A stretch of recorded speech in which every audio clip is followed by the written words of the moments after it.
Hello and welcome to the NextPlay podcast, a gaming and pop culture podcast brought to you by the team behind NextPlay Australia. I'm your host, Jamie, and joining me today is Brad. Hello. And Berto. Hello. On today's show, we will be discussing our review of the Midnight Walk and our hands-on preview of the Nintendo Switch 2, plus Mario Kart World, Donkey Kong Bananza, and more. But first, let's go through what we've been playing. Berto, would you want to start us off this week? I really don't have much to add compared All right, to last time. Yes. I've just been too busy with life, but yes, keep going. Clay Obscure Expedition 33. I finished Act 1 last week. If you know, you know. Yeah.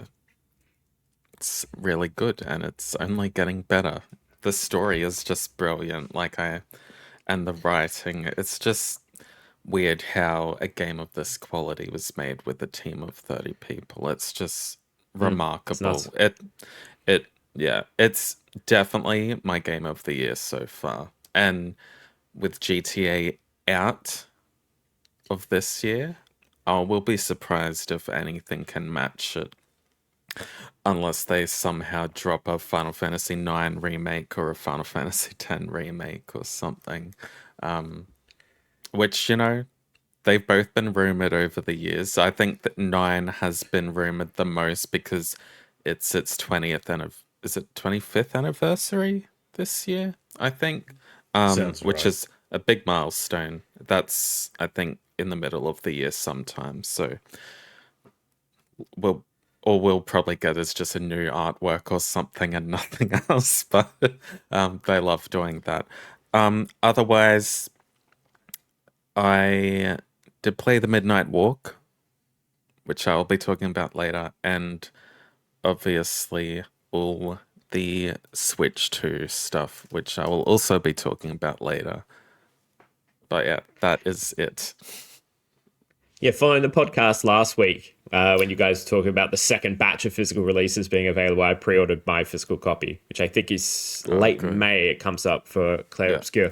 Sorry, I do need to butt in. I forgot. I did play Blueprints. I think the day after we recorded the last episode. So, I think I only played like 4 or 5 days.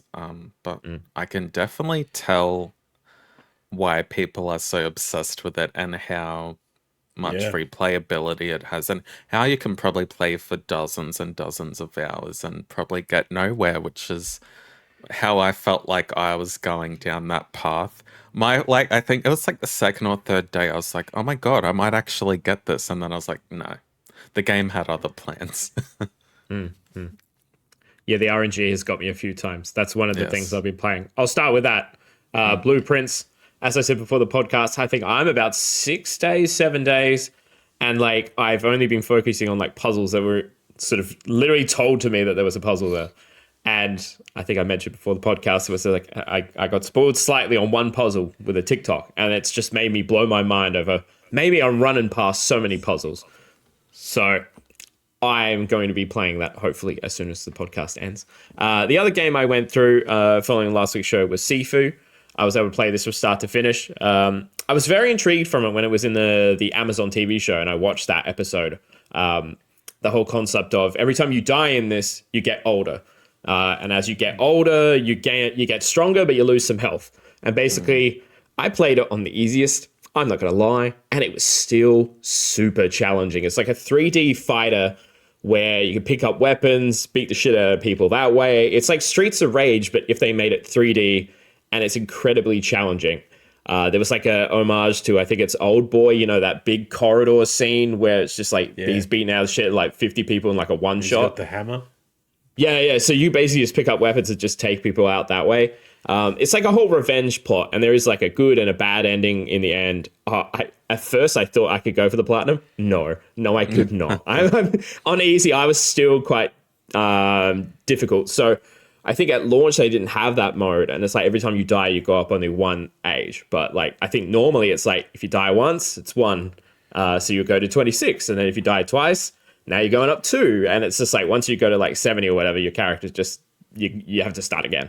So it's quite challenging, but like the levels are visually stunning. They like play with this sort of like magical sort of elements of, like I said, he's got this little pendant thing that he has on him, and that indicates his age. And it just, all the main bosses that you face throughout, they can like change the environment. So like you'll do a phase where you're fighting in a warehouse, and then get to the next phase and he's turned it into this big forest area, and now he's diving out of bushes trying to get the jump on you with a big blade. And it's super intense. Like it's not too long if you are playing on easy. Like I said, most of the levels probably about 30 minutes each. It's only about 5, but I wish I was better, because I would go on the more difficult levels. But yeah, highly recommend Sifu if you haven't played at all. The concept's great, and yeah, really fantastic game. So that is everything we've been playing. I'm going to throw it to Brad, who's going to talk for about 8 hours now. He's going to talk about the Switch 2 preview that he was lucky enough to attend. Yes. So thanks to Nintendo Australia, I got to go hands-on with the new hybrid console at a media session of the Nintendo Switch 2 experience in Melbourne. There were many demos of upcoming games, both new in general and third-party games that already exist on other consoles. But obviously, the first thing I took a good look at was the console itself. If you are watching or listening at home, feel free to post any questions on YouTube or Spotify, and I'll answer them the best that I can, provided you're not listening to this after the Switch is out, because then I probably won't. So starting off with the main course, the console. The console has a 7.9-inch screen, which, if you have only owned an OG Switch or like a Switch Lite, will be a completely different world to you. Like, it is a massive screen.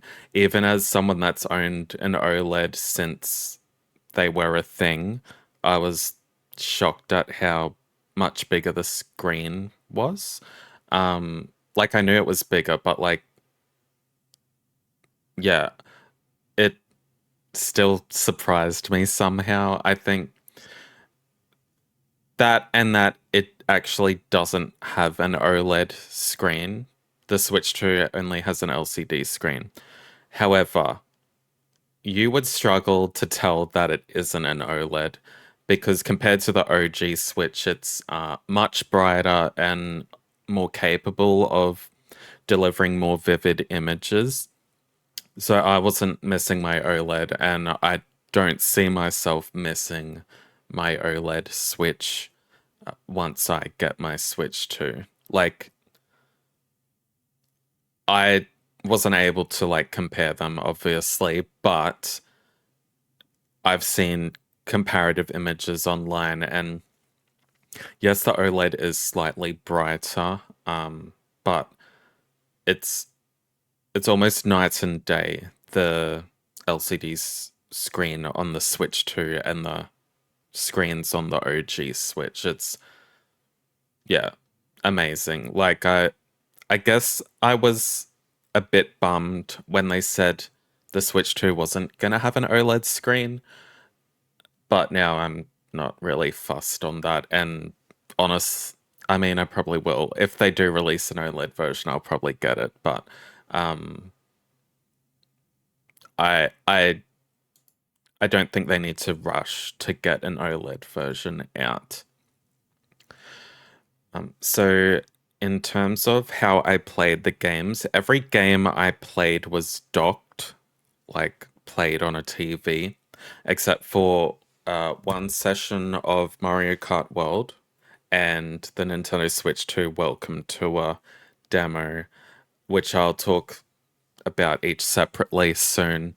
The visuals docked, especially with Mario Kart World, Donkey Kong Bananza, and Metroid Prime 4, were amazing. This is like the first time in years that I felt Nintendo haven't been behind in terms of graphics and performance.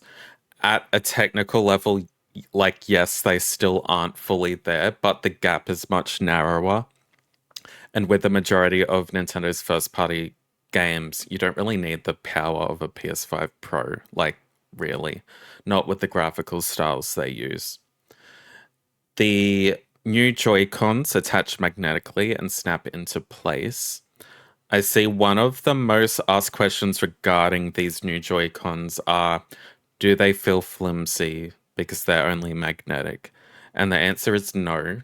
They are incredibly sturdy. Like, if you didn't know they were magnetic, you would think they were permanently fixed to the console. It was that sturdy. I never felt them jiggle or come loose at all. I'll touch more on the technical side of the Joy-Cons when I talk about the Welcome Tour, as that's probably where I experience most of the capabilities of the new Joy-Cons the most. Now, I regrettably didn't get to check out the Switch 2 camera, which was only usable at the Super Mario Party Jamboree Nintendo Switch 2 edition kiosk. And I walked past that kiosk so many times, and I never saw the cameras there, which is why I didn't go over there. So that was my bad. The verdict is still out on that one. There were also no opportunities to test out the voice chat function either, as you can imagine, because there was like 200 people in the room. It was quite loud all the time. So that was never an option. I did, however, get to check out the mouse functionality on 3 different games, which I will talk about later. For instance, those games were Metroid Prime 4 Beyond, Drag X Drive, and the Welcome Tour. So, more on that later. Well, I guess I'll quickly talk about one thing I didn't like about the mouse is that it felt too sensitive at times, but I'm hoping like that can be adjusted in the settings, which you would think it would be able to, because like that is a function of a mouse. Like that's an option you can change on every computer ever. So, yeah. But like in general, I was impressed with how smooth it felt actually using it with and without a mouse pad. I even used it on my legs at one point. So yeah, I was surprised how good it felt. That's the gist of what I got out of the console itself. Does anyone have any questions? Well, I think I gave you a few questions before the podcast. I think Berto did as well, but I think some of them probably going to touch as you go through. I might just on a whim throw my hand up. I think is probably the best way for me. Yeah. So I know you, Jamie, did ask about, I guess, the ergonomics of the new Joy-Cons. How I get what you mean. So you had an issue with how small the OG the OG Joy-Cons were. Yeah, I never really used them. I always went to my Pro controller because it just felt nice. I think Pro controller's brilliant. But yeah, just those ones are really small for me, so I never really used it. Even if you could sort of clip it onto that little hand thing that they have, I just didn't really like it. But yeah, I saw some videos where it just looks a little bit bigger. So just wondering, would that probably alleviate that issue? It's hard to say because like everyone has different size hands. I feel like I have big, like long hands ish, kind of average. I don't know. I also had that issue with the OG Joy-Cons, and from memory, because yesterday was all a blur, I don't think I feel like if I came across those exact issues again, I would remember it, but I can't distinctively remember having an issue with them. The only issue I did have is like maybe the comfortability of actually using the mouse function, because you kind of have to. I wish I had my Joy-Cons. crab claw it a little Yeah, bit. yeah, like that. So Because you like, don't have that heft of a normal mouse. You've just got the little side. yeah, so that might be an issue for people.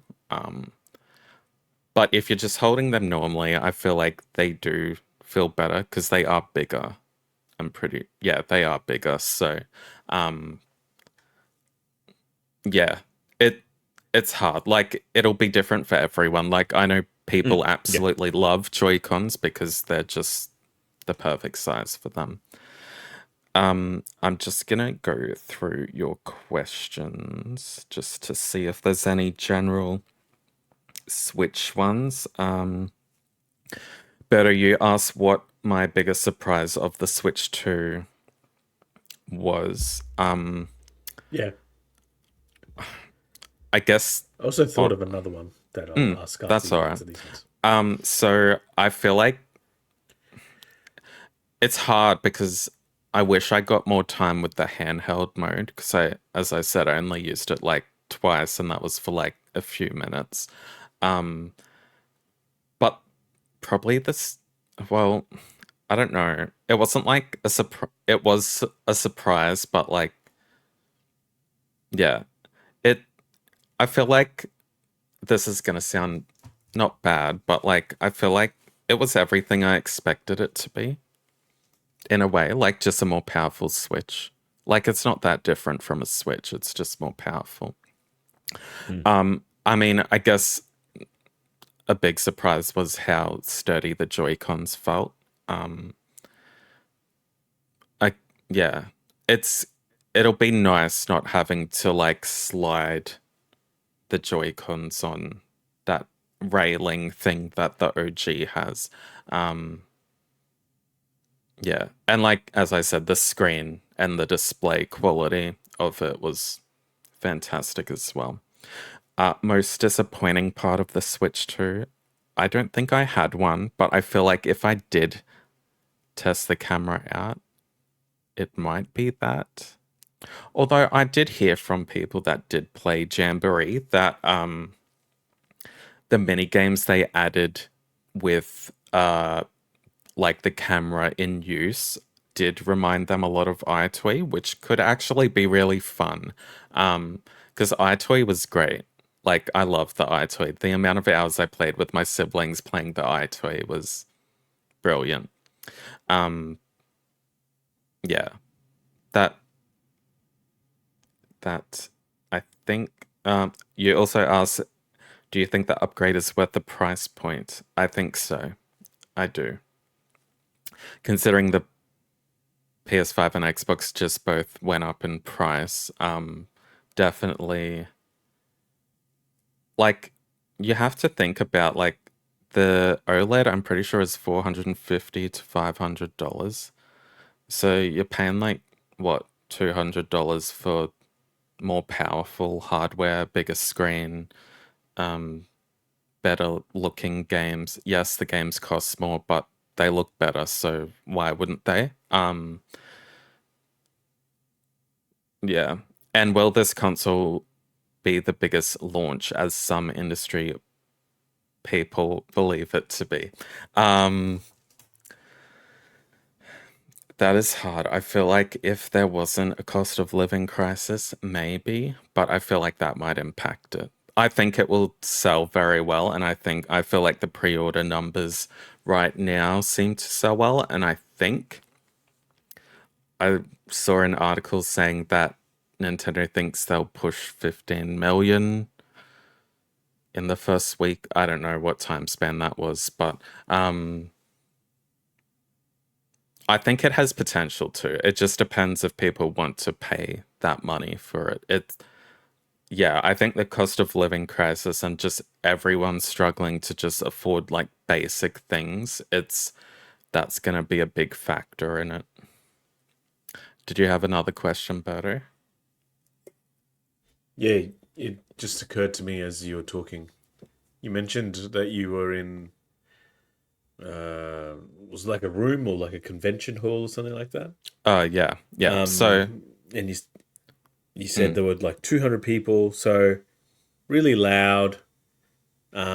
And because you didn't play handheld as much as you could have, I just wanted to know like the sound of mm, the Switch. But then you can't probably we probably wouldn't be able to answer it as well as you could. So not it's a in bit hard. handheld mode. I like when I was playing, I could hear what was happening on the TV because I was like very close to it.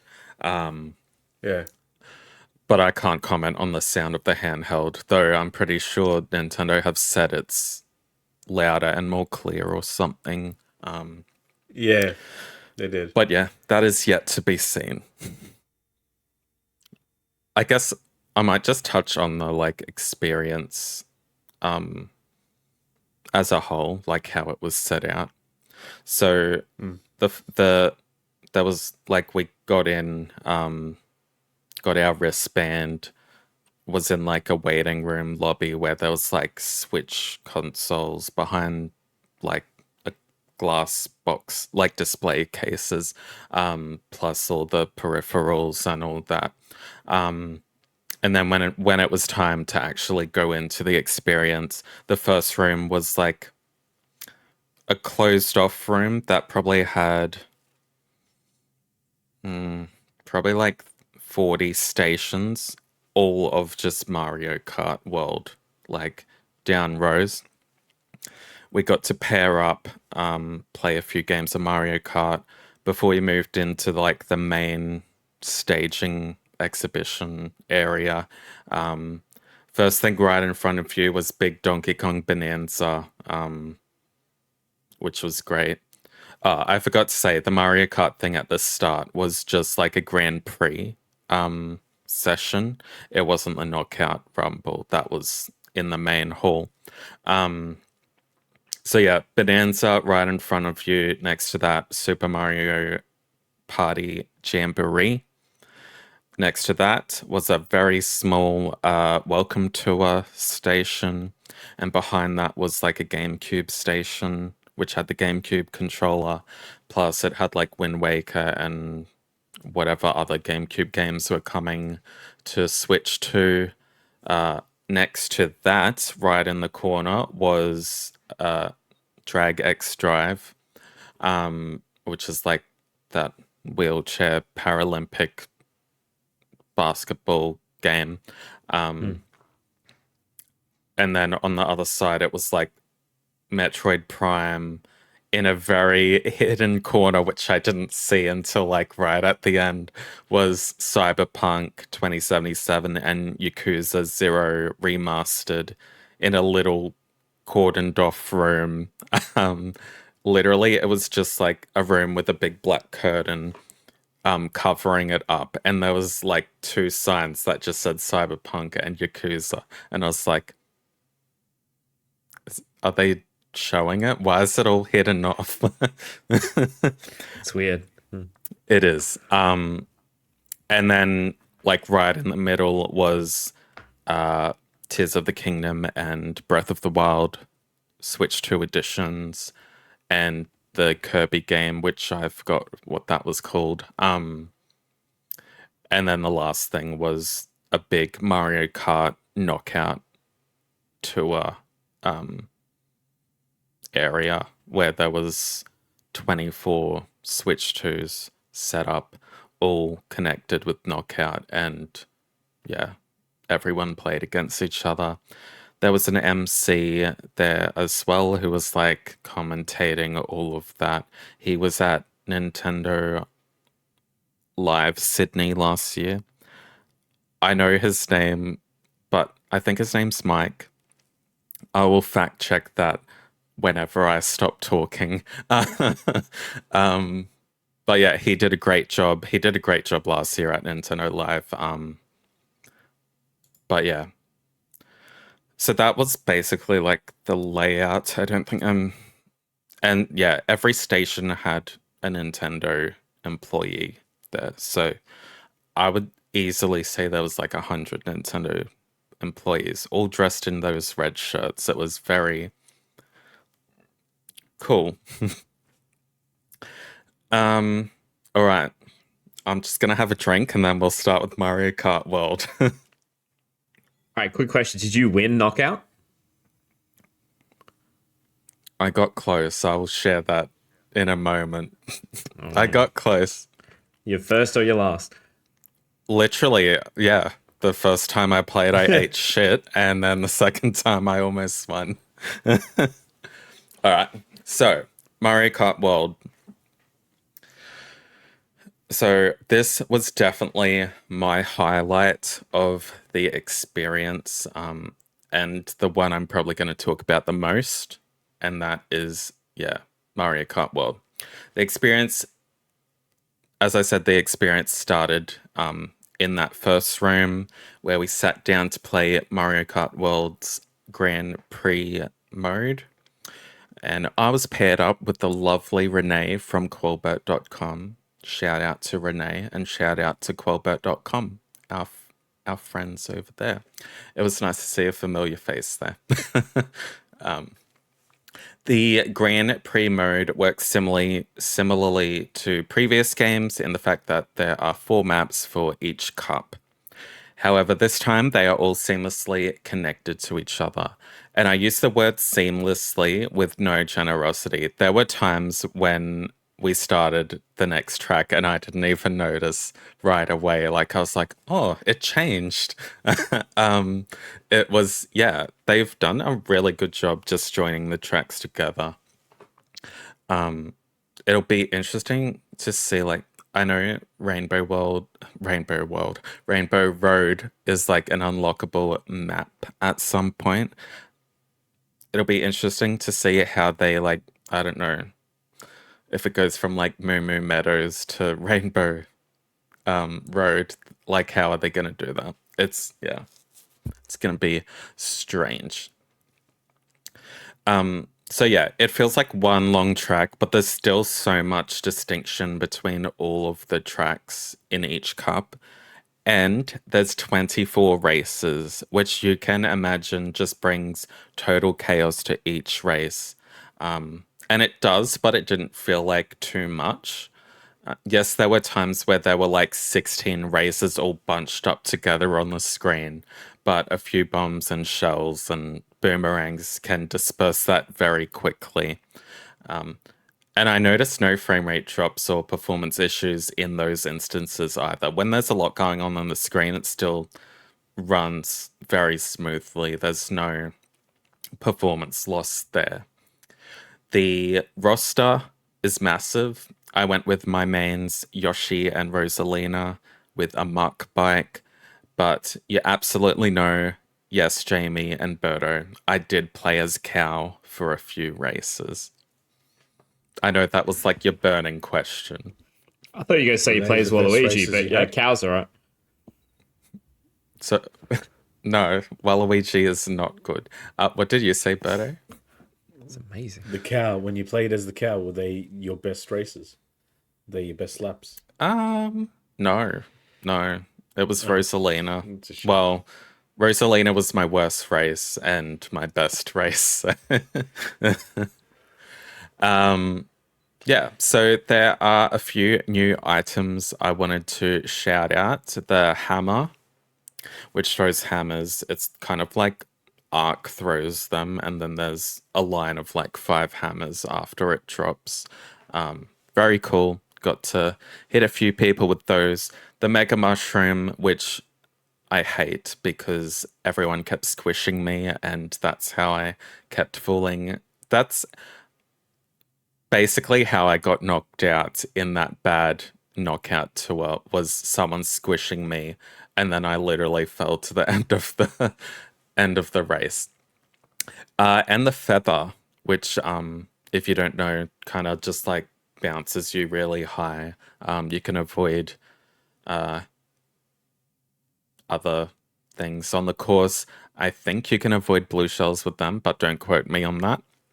Ooh. I sadly didn't get to use the ice flower, but I did see it when the little balls were rolling towards me. I didn't get hit though. Maybe I should have got hit Nice. for the content, but Mm. yeah. Still yet to determine how detrimental they are to the race. The new mechanics in the game are charge jumping, grinding, and wall driving. I don't know what it's called, but I only used these a few times. It wasn't something I was going to pick up right away, given how short of a time I actually had with the game. I was attempting to grind, and I did a few times, but most of the time I just failed and drove into a wall instead, so I kind of gave up in the... Well, I wanted to win the race. I wasn't going to experiment. But I'm very excited to spend more time with the game and exploring all the new ways of racing when the game comes out. And on that note, I actually didn't get to try the wall driving. It just never came up in any of the tracks that I played, so I'm not sure. And yeah, I played Knockout Tour, which is the Battle Royale mode of Mario Kart World. That was definitely like the best part of the day.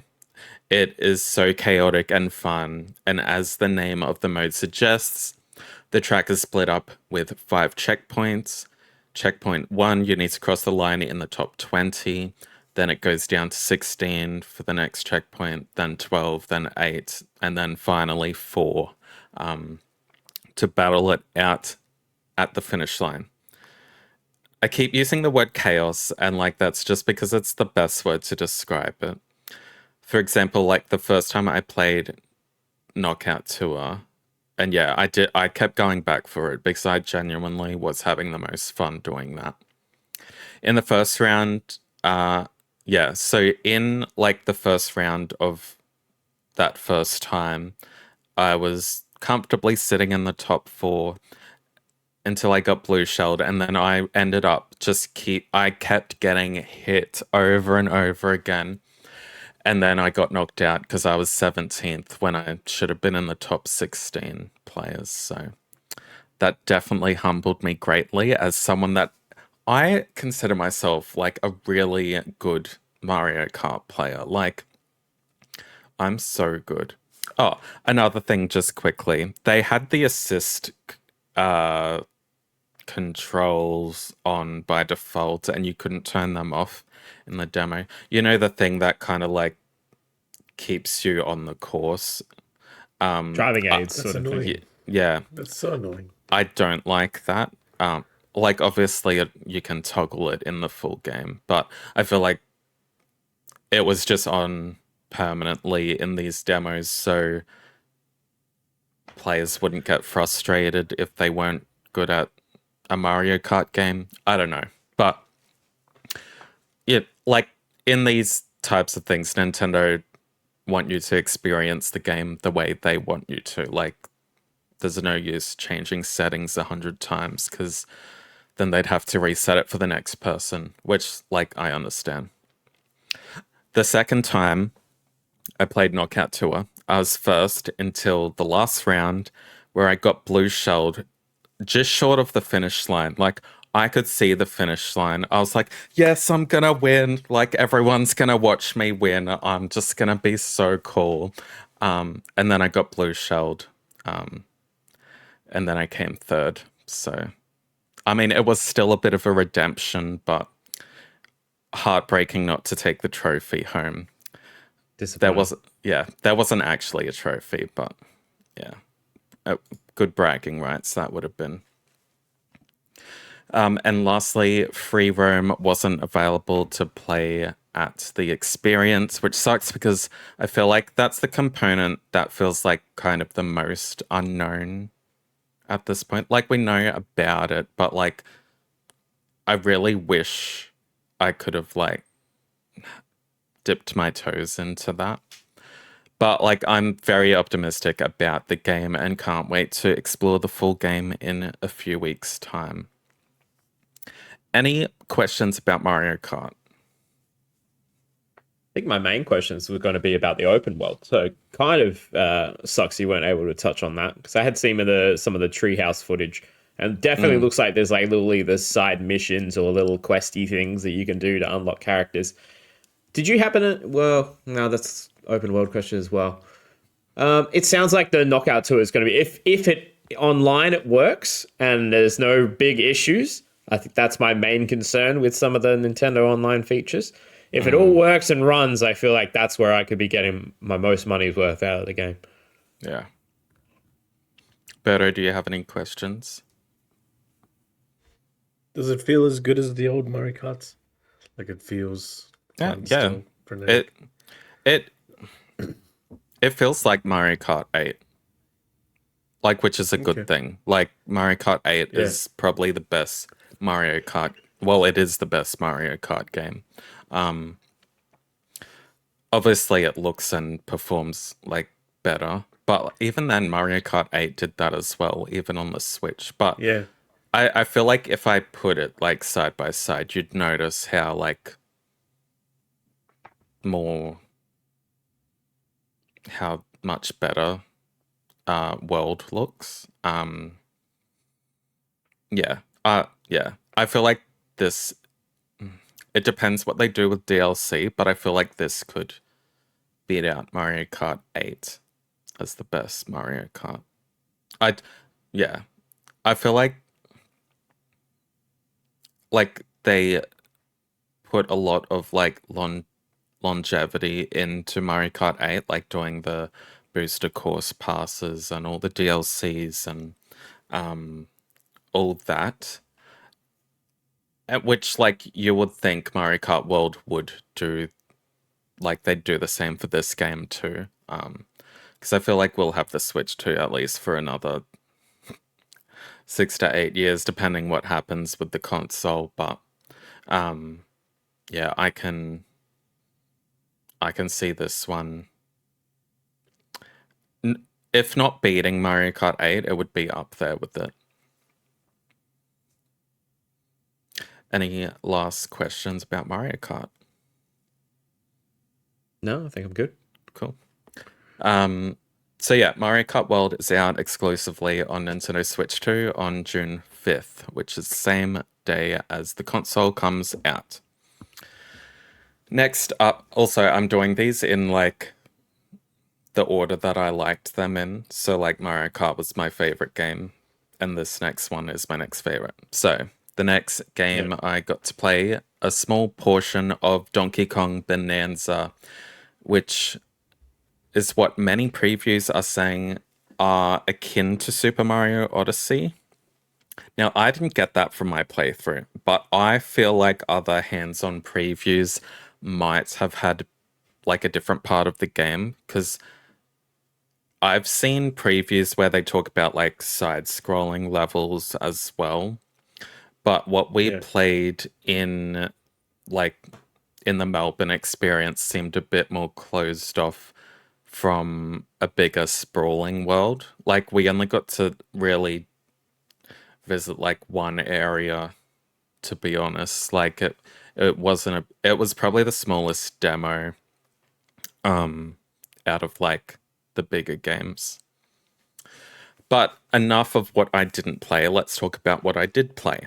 First of all, it is satisfying smashing everything. You can literally break almost everything in the map except for where they don't want you to, which is kind of like a concrete border type thing. I would have liked to have like explored that a bit, like maybe that those borders can be broken another way, or maybe that's just how that map was set out. So I started off in a cave with some monkeys and bashed my way out of there, ground pounding, punching, rolling, the kit and caboodle of Donkey Kong's move sets. And after leaving the cave, I went into kind of like a reservoir, like almost like a dam, which had some really sassy looking monkeys living in it. Like I don't know why they looked like that, but they did. I feel like each area is just going to have a weird type of monkey in it. And I hope we see Diddy Kong.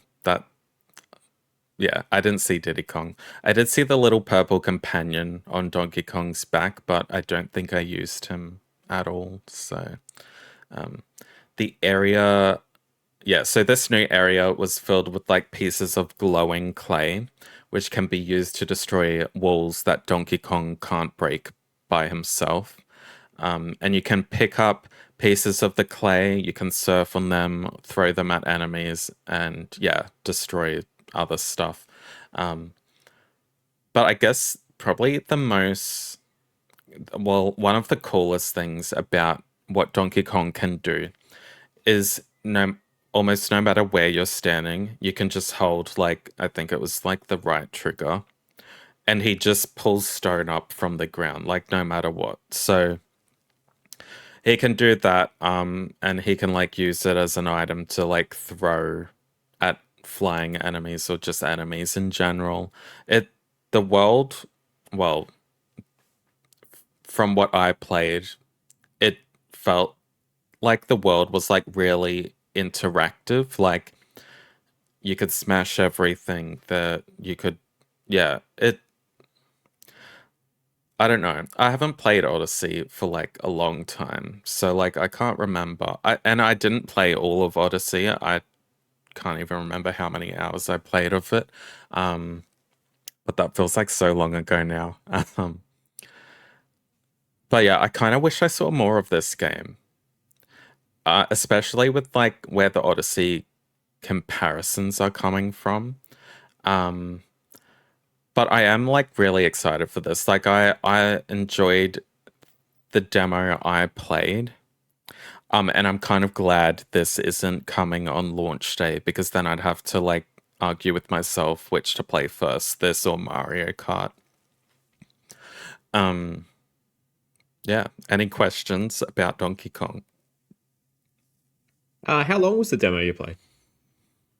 Uh, I feel like it was timed at 20 minutes, but Oh, okay. but I think I finished it earlier. Like Okay. Oh. the guy was like, I've It's never really seen. short. Yeah, the guy was like, I haven't seen someone go through this demo that quickly, and I was like, oh, did I rush it? So I like at the end of the demo, like because my time wasn't run out, it just spawned me back into that second reservoir area. So I just played around a bit in there and found a few hidden items and stuff. Yeah, it was a good demo, but I feel like it probably didn't really show me kind of what the game is going to be. Too short. Well, yeah, like compared to other previews I've read, like I thought like it would have been good to like randomly fall into a level where it's a side scroller or yeah, I don't know. So yeah, anyone that has a question asking whether this is Odyssey adjacent, apparently it is, but I can't confirm. No, that's fair. It sounds like you at least came out of it at least having fun. So I think that's Oh yeah, the main like thing. That's what yeah, you want from a demo of that length, anyways. yeah, like I'm excited for the game. I'm like it didn't. It probably made me more excited for it, to be honest. So just to see how far they can push a game like that with this new hardware, it's going to be exciting. Berto, did you have any questions about Donkey Kong? No, just short and sweet by the sounds of it. Yeah. At the end of the day, it's like a 3D Nintendo game. Like it's gonna be fun. Like, have they ever missed on 3D Nintendo games? I don't think so. So yeah, Donkey Kong Bonanza is out exclusively on Nintendo Switch on July 17th. Next, we have Metroid Prime for Beyond. So, first, I have to applaud how freaking good the game looks. It looks really, really good. Not sure what frames and such it was running at, or anything, But that and Mario Kart and Donkey Kong finally have that power and fidelity behind them that these franchises really deserve. And I can't wait to see that power applied to stuff like Pokemon, Smash Brothers, even though like Ultimate runs fine. It'll be interesting to see how far they push these games with the extra piece of power behind it.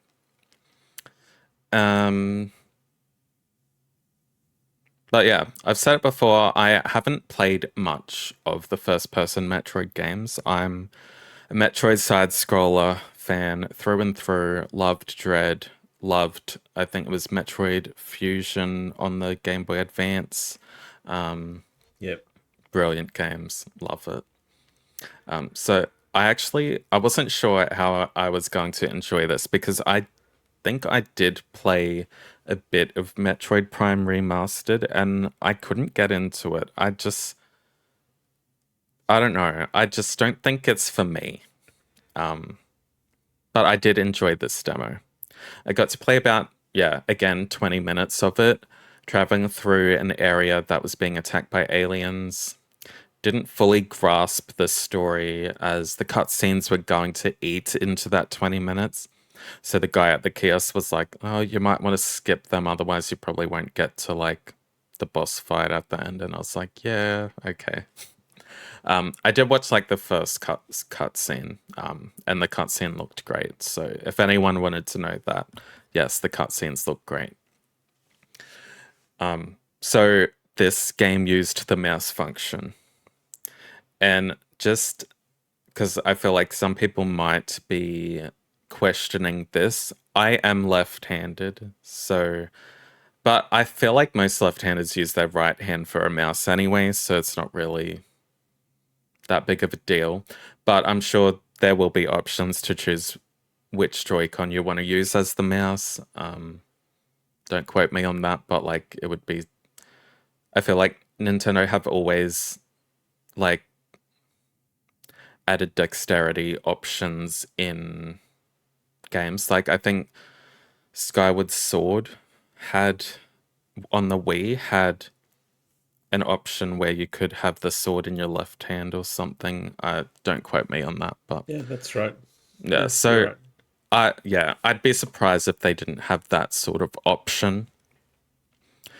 So yeah, in Metroid Prime 4, the left Joy-Con is used to move, while the right Joy-Con is used to like aim and shoot Samus's gun.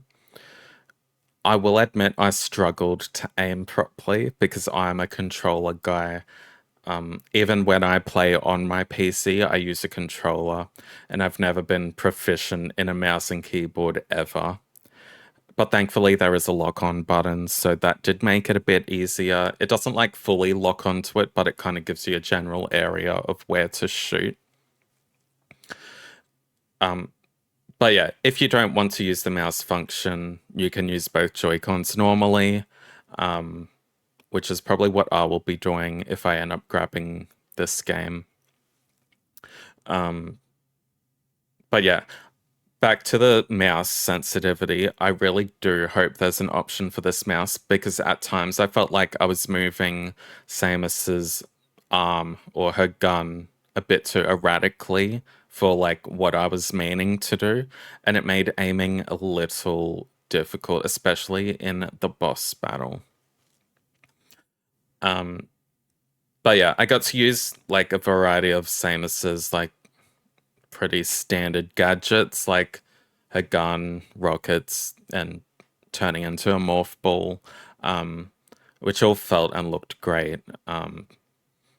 And yeah, I took on a boss, which was challenging for me with my shit aim, but I did end up beating it with like a little slither of health to spare. It would have been so embarrassing because I was doing well, and then towards the end of the fight, I just kept losing health, and I was like, "Oh my god, if I die now, that's just embarrassing." Because like the Nintendo employees, they watch you the whole time. Their eyes are glued to it, probably to make sure you don't pocket a Switch console or something. I was about to say, yeah, they'll get you. By the way, the Nintendo employees were so nice. Like, I know no one from Nintendo is listening or watching this, but like, you've got some good peeps. Any questions about Metroid? Not on my end. I think you covered it in terms of the sensitivity of the mouse thing. As I say, I've never played a single minute of the Metroid series, so I don't have much to say on it. But I have seen some of the gameplay. It does look very pretty indeed. It does. Better? Yeah, just with the lock-on. You said you played it just with mouse? You didn't play it with controller? No, I don't think the demo had that option. Well, not that I could see, and the guy at the kiosk didn't ask me what I wanted to do, but he did mention that the option was available in the full game. If that's not your cup of tea. No. It's just with Prime games, except for 3, you kind of need the lock-on quite a lot. You lock on to read the environment. You lock on to scan things. I'll kind of explain the lock-on a bit more. So,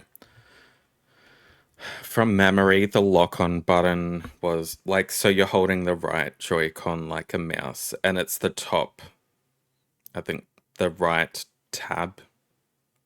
I can never remember the abbreviations for this Joy-Cons, but it's the top one that locks on, I'm pretty sure. Or the trigger, it's one of them.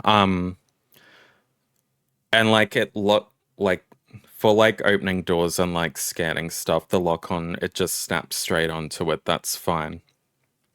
But when you're like in combat, it locks onto the enemy, but like your mouse can still like go slightly outside of the lock-on circle.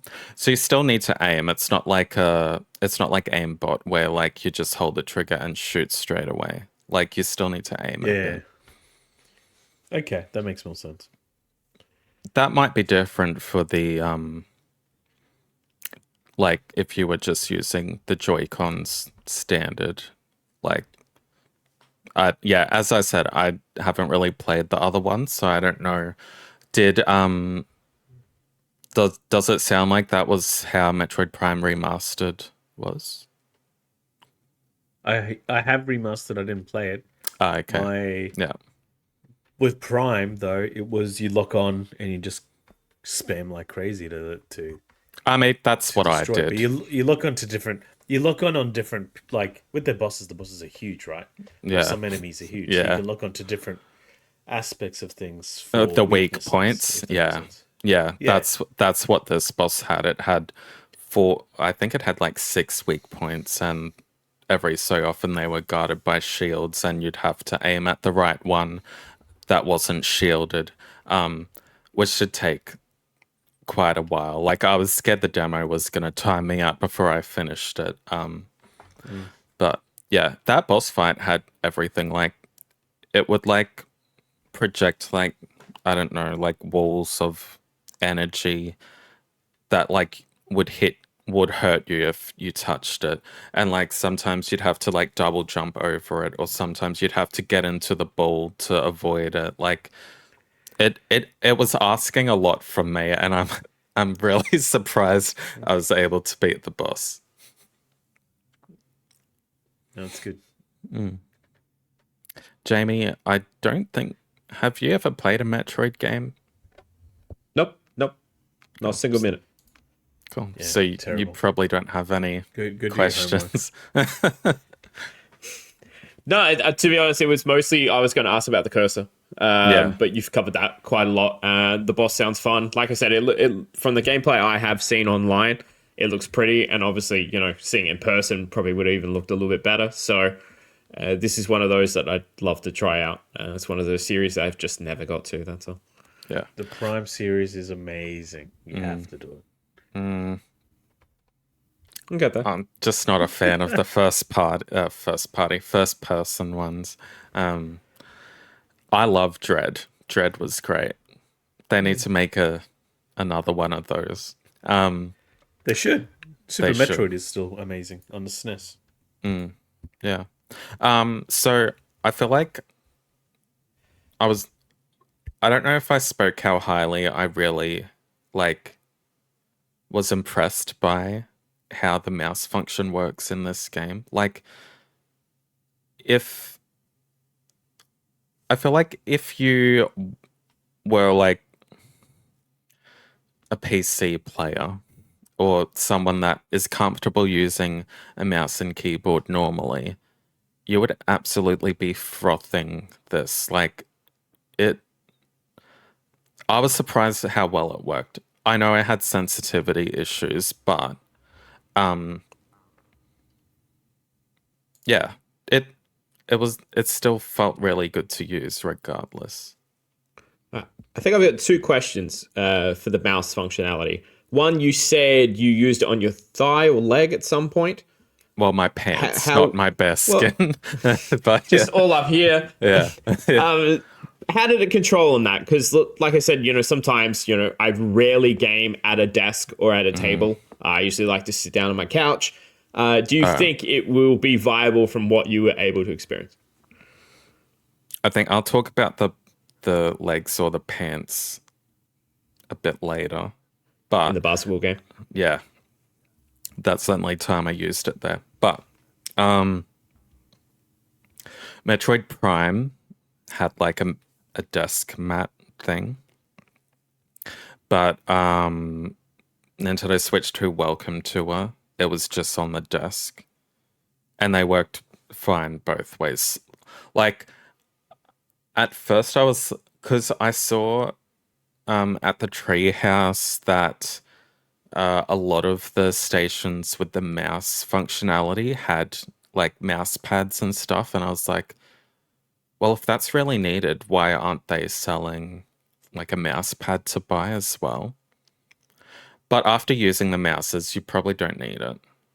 Like, you probably just need a flat surface, to be honest. You don't, like, obviously, a clean, flat surface. Like, you can't just roll it around Put it in against dog your hair. face. Yeah, no. But, yeah, like, it was good to use even without a mouse pad. So if anyone had any, like, reservations about how it would probably work on, like, your coffee table or something, that should be fine. Yeah. Did you have another question? Yeah, the other question was just because how you said before about the sort of crab crawling that you have to do on it just because of the fact that it is quite thin. Oh, yeah. Could you see third parties making some sort of little attachment that would make it a little bit bulkier for you to be able to use? Because I know with the Vita, I have one of the attachments that I just ordered offline, and it gave you like little analog, sort of like you were holding a controller, so you could use the touchpad a little bit better with the Vita. So if that isn't a thing, well, you should definitely get some NextPlay ones and just sort of 3D print some on there. But yeah, I think there's a market there. I think if it just makes it a little bit bulkier, a little bit easier to use, I think that could be interesting. Do you think they could potentially do that? Write it down. Let's patent that, Jamie. Sorry, I said you first. Yeah, we always have the exclusives here. Always. No, I would be surprised if we didn't see something like that. I don't think we'll see it from Nintendo, but I feel like there will be, yeah, third parties maybe trying to capitalize on that. Again, maybe I don't know. Maybe like you just get used to it. Like, I think it's just it might have just been awkward because like when do I ever hold a controller like that? Yeah. It's one of those things that like you won't really know until you use it for a while. Like Yeah, for like 6 hours or so. yeah. Like I could probably see myself getting cramps if I was playing Metroid for a few hours like that. But then again, if I played Metroid, I'd probably use the Pro controller anyway. And I did use the Nintendo Switch 2 Pro controller. Didn't get to use the back buttons because I forgot they were there. But yeah, it's literally the same as a Pro One controller, apart from those extra buttons. Like it feels just as good, which I'm glad because like the Nintendo Switch One Pro controller was perfect the way it was. Like Awesome. It's great great. little controller. But yeah, Metroid Prime 4 Beyond is coming to both Nintendo Switch consoles later this year. Next up, I played The Legend of Zelda Tears of the Kingdom Nintendo Switch 2 edition. So I played a bit of the opening sequence of Tears of the Kingdom where Link and Zelda are walking through that cave, which looked great. And then after that, I scaled Death Mountain and did some building and fighting on the way up there on a rail track and defeated the Moragia boss at the top of the volcano. So I did a bit of everything. The graphical enhancements, if you compared like the versions, would be night and day. Especially like if you had them side by side, you could tell. Again, this was docked. There was a handheld like station, but for some reason I said I wanted to do docked. I think it's because I saw the Pro controller, which I hadn't used at that point, so I just ran over there. But yeah, I'd say I think the upgrades are like $20 if you already own them, which is well worth the upgrade, especially if you didn't finish the games and you wanted a reason to jump back in. Go for it. And honestly, warranted the full purchase if you've never played or owned the games previously as well. Like, we all know how good those games are. Like, they're worth the money. Like, there's what, 50 to 70 hours in those games, probably more if you find all the Koroks and all that. Yeah, in terms of gameplay, like from what I could see, nothing was different. I don't think they've said if there's any like mouse functionality with these two editions of Breath of the Wild and Tears of the Kingdom. I doubt there would be. I don't think they're adding more content to those games because there's already enough. But overall, pretty impressed. Like, they were already beautiful games, but like to see it on a massive TV with very little like the sharp jagged edges you get on some items in the game, like it's so smooth and like it just runs better. I kind of wish I did play Breath of the Wild 2 because obviously that was an older game, but I feel like graphically even Breath of the Wild and Tears of the Kingdom were quite similar to each other anyway, so like Breath of the Wild would look just as good, if not better, than the original compared to Tears of the Kingdom. So, any questions on Tears of the Kingdom? No, not for me. Cool. All right. Better? Yeah, got a couple real quick. They mentioned the app on the phone for Tears of the Kingdom. Did they do anything with that in this? No, that wasn't shown off. Not to my knowledge, anyway. The lady at my kiosk didn't mention it, and I doubt they'd get you to download a app on your phone, which probably isn't even in the App Store yet anyway. So, no. And you mentioned day and night. We're talking just from the visual, the way that it runs, obviously. Smooth frame rate, less dips, like it's the way that it was intended, do you believe? That's hard because I feel like Nintendo always just release stuff the way they intend, but it's just a more smoother experience. As I said, the graphics are less crunchy, where not that it was very crunchy in the original games, but there were some times where you could see a little bit of like the Switch's lower end hardware affecting the game, which I feel won't be an issue here. Yeah, it's hard because I didn't play much of Tears of the Kingdom. I did play all of Breath of the Wild, but that was again, what, 8 years ago now? Shit. Yeah. But yeah,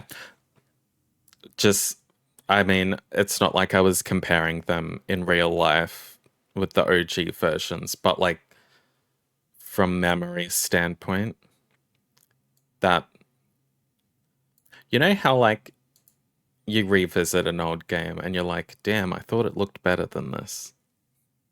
I feel like it would be like that if you played the Switch 2 edition and then went back to the OG Switch versions. Though like it's obviously not like a big remaster like Oblivion and Oblivion Remastered was. It's just like a more enhanced and smoother edition. Just upscaled. Yeah, which is fine because there's a $20 upgrade. It's not like they're charging everyone full price to buy the whole game again. Unless you're a physical collector. DLC, hey? I don't think it does, but I know, I was being... I can't even... Did Tears of the Kingdom have DLC? I can't even remember. No. I don't think so. I don't think so. I know Breath of the Wild did. Wait. But... Breath of the Wild did, yeah. Yeah. I can't remember. I don't know. I mean, yeah. If they... Was the DLC for Breath of the Wild even that good? Like, did it even add much? It wasn't story, was it? Yeah, was it it? Oh, it challenges, wasn't it? Yeah, I thought... challenges, and they made Was a there a bike? master quest, I think, or something like that. I think there was a bike or something, yeah. Nice. But yeah, like, I own Tears of the Kingdom. And yeah, I only played like probably 10 hours. So like, if I had time, I'd upgrade to the Switch 2 edition and try and play through it again, because I did love Breath of the Wild, and I feel like I think the only reason I stopped playing Tears of the Kingdom was because Final Fantasy 16 came out like a week or two after. So, and you all know I love Final Fantasy, so that was yeah. I wasn't gonna not play Final Fantasy 16. Cool. Next, I play Cyberpunk 2077 Ultimate Edition, again in that really cornered off, low key, behind the curtain area. Yeah. I will say, first of all, it's fantastic that they got this to run on the Switch too, especially with how beefy this game is. I'd put it up there with, in terms of like how big the game is, probably like up there with GTA 5. Maybe a bit smaller scale, but like it is up there. It's a huge game. I can't remember if you guys played Cyberpunk, but I did. I had a horrible time at launch. Jamie did. Oh, you did. They couldn't even get it to run on the Jamie's PS5, so yeah, I'm glad they've got it to run on the Switch too. I literally had no issues at launch on a PS5. I was so lucky. I've just played through it normally. Yeah. I love the story in that game. The world's amazing, but yeah. So yeah, this edition has the Phantom Liberty DLC in it as well. I'll say I wish it looked a bit better. But one, it is still a preview build. Like, it literally said up the top, like, this is a preview build. This is not, like, the final product. And from memory, that might have been the only game that said that. I didn't turn around and look at Yakuza to see if it said that as well. But yeah, that was the only game that had like a little bit of notes at the top the whole time. That and like it was docked, and I was literally standing like half a meter away from a 60-inch TV. So like all the little like graphical errors and stuff were like maximized right in my face. Like at home, you'd be sitting back at least like 3 or 4 meters from the TV, like on your couch. You wouldn't be like up right against the screen. Yeah. Like my nose was touching the screen. That's how close I was. Only way to play. So yeah, that wouldn't have helped. It would have been interesting to see how it like looked and ran in handheld mode, because I think the smaller screen would have done it some wonders, maybe made it look better. Performance wise, there was some frame rate issues. But again, the product is still being worked on, so I'm keeping an open mind with that. It's hard to comment on it because it's not out, and I can't remember when this is coming out. I hope it's not launch day, because I was just about to ask that. Yeah, is it launch? Just gonna fact check. Does anyone have questions about that? I understand what you mean about taking it with a grain of salt. Preview build, you don't know how long they've done that. That could have done that vertical slice months ago. You have no idea. So yeah, take it with a grain of salt. Cautiously optimistic. Let's say that. It's a launch day title, so Oh, I hope not for the Switch. Well, okay. So like if you own a PS5 or an Xbox or a PC, you're not gonna. I think we spoke about this when it was first announced. You're not gonna buy Cyberpunk on the Switch 2 if you own a PS5 or an Xbox or a PC. You've already played it years ago, and even if you did want to play it, you wouldn't buy it on the weaker console that you own, unless you really wanted to put yourself through that. I agree with that. Those that are well informed wouldn't do so. No, and I feel like there's people that don't own. There's people that only own like a Switch, or may only own a Switch 2 when that comes out. And I think still having, like, it's not, from what I played it, like it wasn't broken. Like it was just, I just thought it would look a bit better, but like it still ran okay. But yeah, someone I spoke to said they went out into the open world and driving was a bit of a nightmare. So I hope they can patch that up in the full release. Obviously, there's a lot going on out in the actual open world of Night City. So, yeah,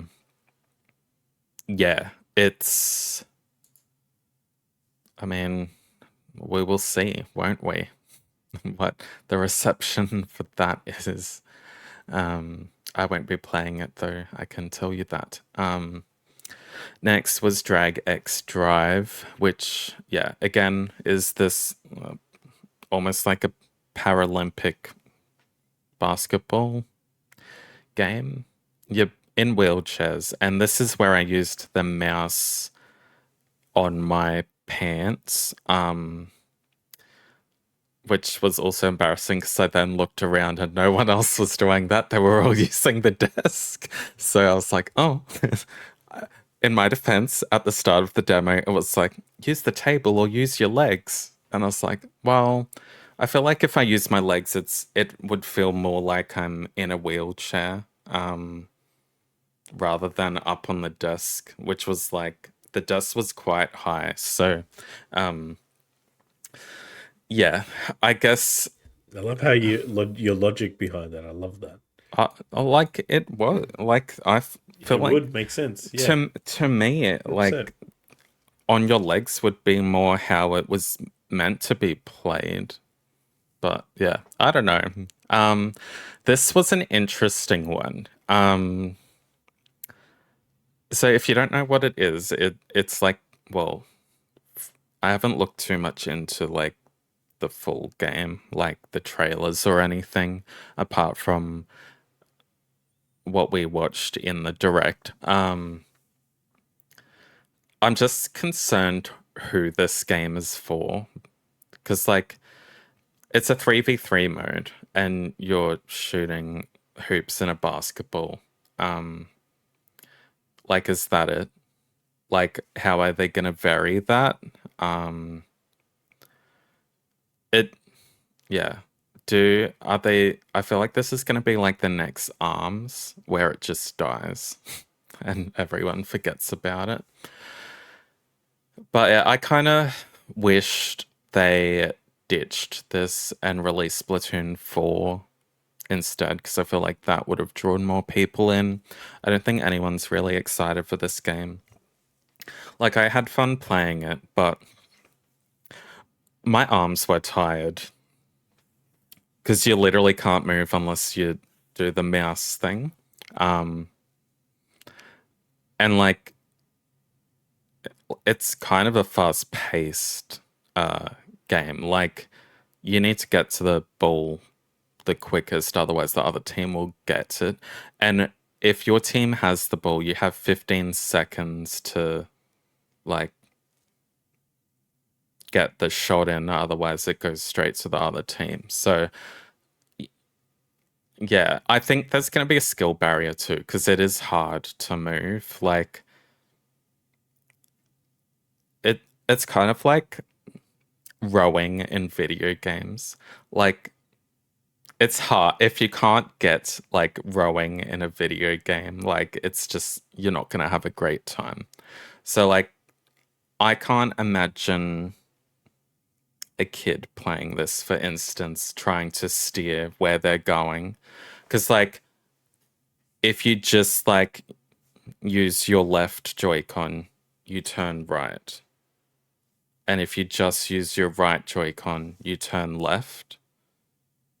Like, think if you were in a wheelchair and you, like, turned the right wheel, you'd turn left. It's like that. Like, so you need to be very coordinated. You need to trust that the mouse is going to work, which it did, like 80% of the time.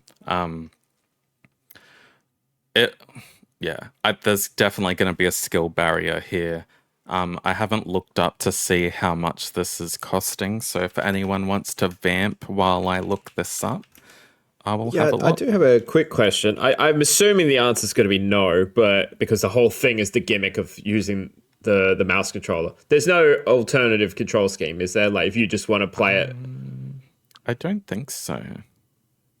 Yeah, I'm assuming the answer is no, because that's the whole gimmick they're pushing. So it's like if Kinect was like, oh yeah, you can move everything, or you can just use a control. It's like you probably wouldn't have that as an option if it's got a whole gimmick attached. I mean, it would also be like way easier if like the other team was just using Joy-Cons normally. Yeah, like, that's what I mean. You just run circles around them, literally.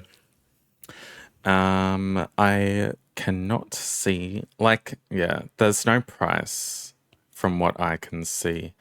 Yeah,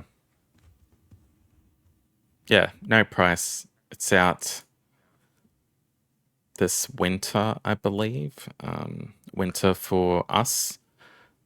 And I hope it's cheap because I don't think it will sell. Yeah, the first trailer, I think remember when we touched upon it in the direct, it was very, very grey and dim. It wasn't colourful at all. No, was it still like that? Yeah, it was still bland. There wasn't much colour. The only colours were the team colours, red and blue. But the rest was white and grey and black. It was like... It's weird they're not going the over-the-top route with it, I think, to make it sort of visually stand out a bit. That's why Splatoon won so many people over. It was so vibrant and colourful and wacky. Visually different. Yeah. But yeah, I can see this one dead on arrival. Unfortunately, I hate to say it because I do like it when Nintendo try to do something outside of the box. But this isn't it. It's not. I wish it was fun for what I had, but I couldn't see myself going out of my way to play it. And I mean, I just had a quick scroll through like its official like web page, and like there's not. It just looks like the demo I played. It doesn't look like there's anything else in that game apart from that. Yeah, might have a small hardcore fan base, but it is not going to be mainstream. That is for sure. And lastly, the Nintendo Switch 2 Welcome Tour, which I know you are both excited to hear about my thoughts on. Genuinely. I'm just going to have a drink of water. Yeah, you've been speaking for quite a while, so get it in you while you can. Yeah, we're nearly an hour. The next segment is you as well, so yeah. I've still got a review to talk about. Better say, I walk off, have a nap, I'll come back. Yeah. All right. So I like this game. Yeah. The end. Yeah. Yeah. So Nintendo Switch 2 Welcome to it. It's kind of like an introduction to the Switch 2. I can't tell how big of a game it is because I'm guessing like the map is the Switch, and I was only on the blue Joy-Con. I can't remember if that's left or right, but and yeah, so there are many games on these on the Joy-Con that I was on. One was like a Space Invaders type thing where you use the mouse to move like an icon around like not mines, but like falling objects. And you just swivel around them and see, like, try and beat a record of 30 seconds or something. Another one was there was like a meter, and you like moved your Joy-Con like as a mouse still, left and right, and it would vibrate different intensities, and you'd have to guess like where along the line the most vibration was. And like they were cute mini games. Like it was fun. And it did like show you like I didn't know the new Joy-Cons had like powerful vibration options like that. It is weird how the levels of vibration it has. It also had, I guess, more informative parts on the right Joy-Con that you could learn about, I guess, more the technical side of the Joy-Cons. I'm assuming when you go onto the Switch, like the main Switch body, you can learn more about that too. But you learned about like the vibrating mechanics, how that there's a really like heavy vibration. I can't remember. It had a specific name, but it said that's only reserved for like very special events in video games. I don't know what it would like. Right. Maybe an explosion or something. You know, Nintendo like to like over explain things a bit. But yeah, it's fine. Like I wasn't bored with it. Now here's probably the $1 million question or the $15 question. Do we think it should have been a bundle and not a standalone $15 purchase? Yes, I think it should have been bundled with the console. I can't see many people going out of their way to buy this unless they're uninformed or don't really know what it is. It's exciting. Again, I don't know how big it is. Like, I'm assuming it's just the right Joy-Con, the Switch console, the left Joy-Con, maybe the camera too. I don't know.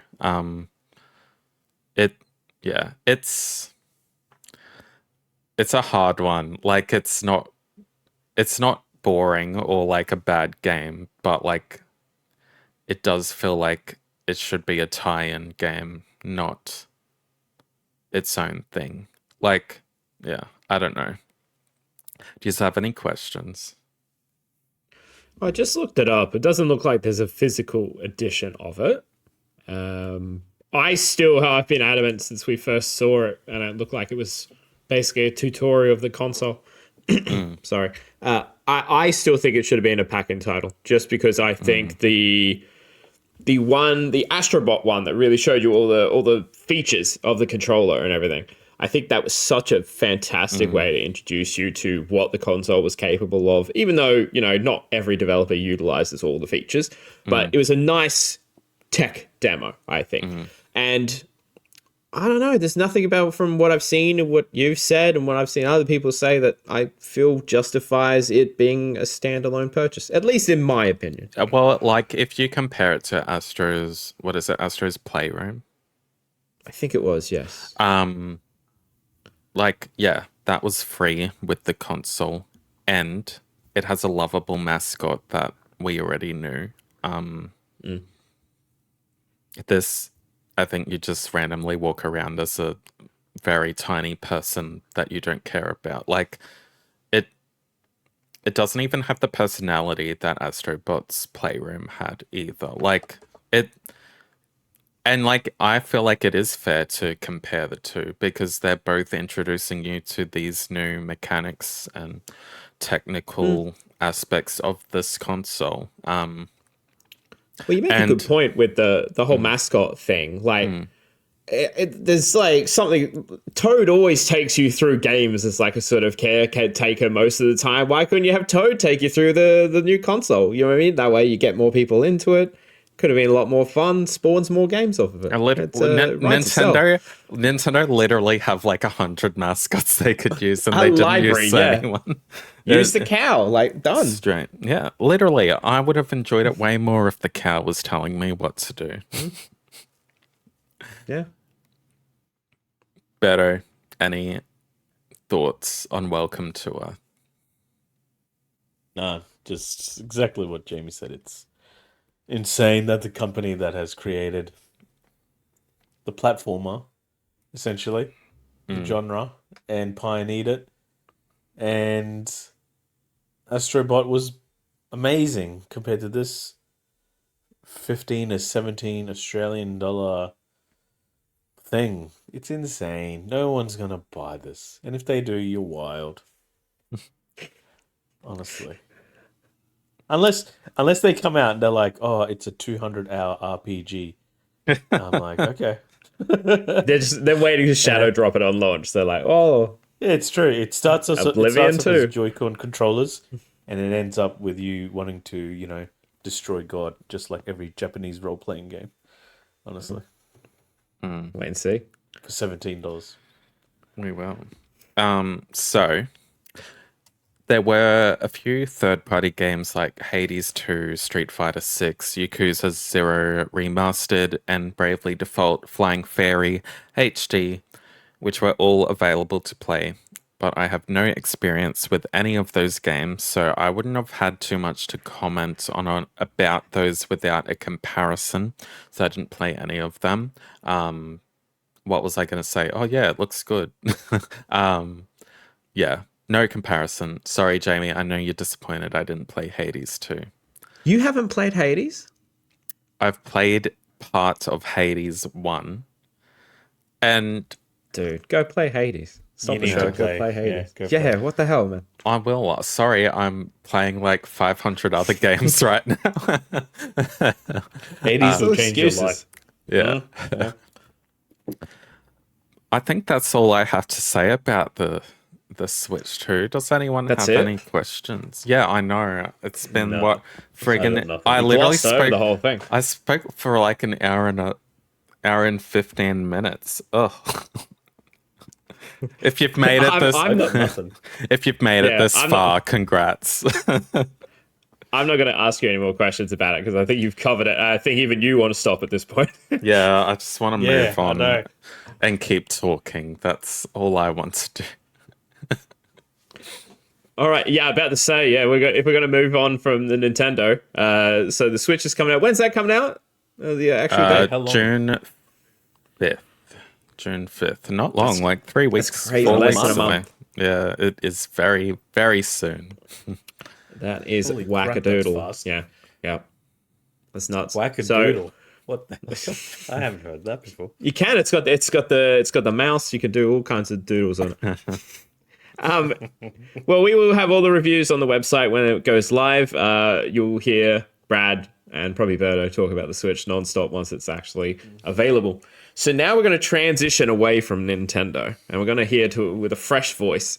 We're going to go over to Brad, and he's going to talk about his experience with the Midnight Walk.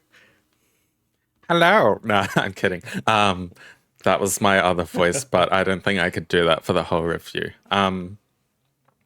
Right, so if you don't know, The Midnight Walk is the first main release from Moonhood, which crafts a grim yet charming world of darkness using clay and stop-motion animation, all while balancing gameplay mechanics to suit both flat-screen play and VR play. Yes, you heard that right. It is available on, I believe, PS5 and PS5 VR2, and Steam and Steam VR at this point. I don't know if it's coming to Meta Quest or anything, but that is what it has launched on. This ambition drives the Midnight Walk to deliver an experience that will satisfy gamers of the light horror genre akin to Tim Burton's Adventures. So yes, I mostly played this in non-VR, so just the PS5 edition, because I did have a migraine the day I was playing this, and I definitely did not want to make that worse. So yes, taking on the role of the Burnt One, players team up with an adorable and naive companion, Potboy, lighting up a world plagued by darkness. The Midnight Walk is broken up into 5 chapters, each telling different tales and tackling varying themes surrounding an admirable cast of peculiar characters. Potboy navigates the world with you every step of the way and assists you during the puzzles and interactions with the friends and foes you meet along the way. He literally is the shining light in this very dark world, and his personality and how he interacts with the environment is so endearing. Like, I love him. Like, he is, like, companion of the year for me. Like, really good. Very adorable. Great design, too. So the game is quite short. It only took me 3.5 hours to play through all of it. And I didn't just, well, I was like just trying to go the golden path, but I did like find, I want to say, a decent amount of collectibles as well. But this being a short game, I'm not really going to go through the story elements too much. I will say though that not all of the stories captivated me the way they needed to, but I enjoyed more of them than I didn't. And I have to commend the devs on the world building. It's great. There are lots of hidden collectibles to help you put together this very strange and dark world. I feel like indie games like these, where like short adventures, but they are still able to really build the world up to something significant, is a really great achievement, especially in like a 3 to 4 hour game. Like, I was very interested in this world and the characters within it. Speaking of the characters, they are largely affected by the darkness that consumes the world, and the designs look to borrow inspiration from the aesthetics found in. I've seen other comparisons in other reviews, but I feel like it's very similar to like The Nightmare Before Christmas, that Tim Burton film, but probably even more decrepit, a bit more grungy, I would say. But yeah, I was always eager to see what characters Potboy and I would meet next. The game is linear in the way that you almost never backtrack. You are always moving forward in the narrative. You have a base of operations called Housey, a walking house that follows you along the whole journey. I read an interview with the dev. I want to say it was GameSpot. Don't quote me on that. But he said Housey was based on Howl's Moving Castle, which is one of my favorite Studio Ghibli films as well. I was just going to say, that sounds exactly like House. It was like it was a miniature version of Howl's house. It was, yeah, very good. So when you enter Housey, you can view the collectibles you found, which consist of statues or kind of doll figures, music discs, and shell phones, which have the audio memos of the wacky characters that live in this world in despair. The world is dark and at times scary, so moments of reprieve are always welcomed, whether that be visiting Housey or resting at a campfire with a certain recurring character that you kind of see a few times during your playthrough. I think what I wanted more from the Midnight Walk, though, was a bit more variation in the puzzles and the gameplay mechanics. I understand and respect the direction to create an experience that can be played in flat screen and VR, but I do feel like that decision might have provided some limitations in terms of the variety of gameplay. Because I feel like I want to say the game was like more catering to like what would be easier to do in VR. So if you don't know, the game is literally the same in VR and non-VR. There's no gameplay differences. Even when you're playing just the PS5 version, it kind of feels like you're playing a VR game with some of the like controls and stuff. So most of the puzzles are built around matches or Potboy's fire or closing your eyes to find hidden objects, which were really fun, but it felt a bit monotonous towards the end of the game. One gameplay mechanic I was fond of was the glowing eyes found throughout the game. If you close your eyes in front of a glowing eye, it will kind of like alter the world around you and change stuff. Like you could be being chased by like a big scary monster, and if that monster had a glowing eye on you, all you had to do was shut your eyes and then it would disappear as it was running towards you horrifically. Yeah, the enemy designs are like really good. Like they are quite scary. I will say the game overall isn't as scary as I feel like it wants to be. But there are certainly some aspects where you get scared. Like you're being chased by a big beast, and you crawl into this little cove to like hide from it. And if it's chasing you, like it will literally stick its whole head into the cove, and you can like you're basically almost down its throat. It's not, yeah, it is a bit scary sometimes, but for me it wasn't.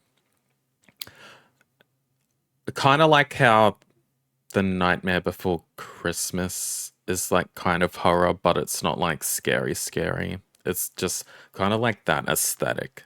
And I do want to give out a shout out to the soundtrack.